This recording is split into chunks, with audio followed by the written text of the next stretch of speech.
வணக்கம் எல்லாருக்கும் நமஸ்காரம். First Uvamai that we come across in the Upanishad has to deal with Brahma's creative genius when he explains the spider, plants, and hairs. Now, as a spider projects forth and then draws back the threads of its own web, as plants naturally sprout from the soil, and as lifeless hairs grow on a living body, this universe spontaneously emerges from that imperishable Akshara Brahman. There are, however, some subtle differences in the three types of manifestation. As the spider emits and then withdraws its web at its will, so also creation, sustenance, and dissolution happen at his will. As plant life stays rooted in and is sustained by the earth, it is attached to the earth, so also the universe, even after it is created, stays totally dependent on the creator. And as lifeless hairs grow on a living body, so also even seemingly inanimate beings have their origins in that supreme consciousness. Now, these examples elucidate the fact that Brahman is both the material, Upadana, as well as the efficient and instrumental, that is the Nimitta and Sahakari Karanas.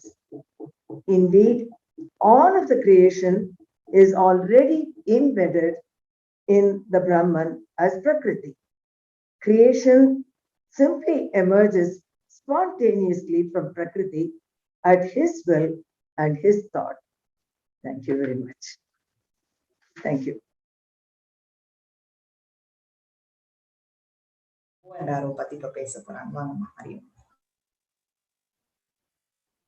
Thank you.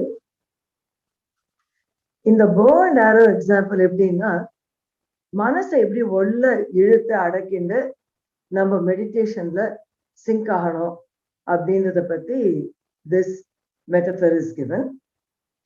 Now here, a sadhaka is advised to hold on firmly to the Om mantra like the bow, and with his mind, which is the arrow, pulled inward from distracting thoughts, like you pull the bowstring, pull it back, focus on the self, that is, aim at the target, and meditate on Om only.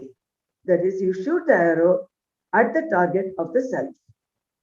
Now, to go deep and eventually merge with the self, which means you not only hit the target, but you penetrate the target, the mind should be pure and free of vasanas, that is, the arrows sharpened by regular, relentless practice of contemplation and meditation. Now, the question is, why Om? Why not we meditate on any other mantra? Because Om, which is a combination of A, U, is considered as Brahman itself, since it signifies the beginning A, sustenance U, and end of creation. It also signifies the three states of consciousness, namely waking, dreaming, and deep sleep, as well as the substratum connecting all the three states. The silence between chanting two Oms represents the Atman, which is the substratum. That is the substratum. Now, if one desires total liberation, moksha, then with an unwavering mind, one should go deeper and deeper in meditation on the self, until eventually one is fully merged into the self. This is, as mentioned by Bhagavan in Gita chapter 9, Ananyas Chintayanto Mam Ye Jana Paryupasate. We should think of nothing else but only of the Lord and worship Him.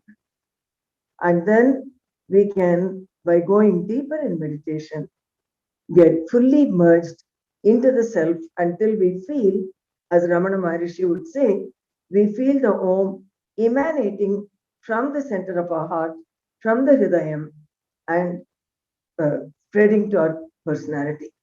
Thank you very much.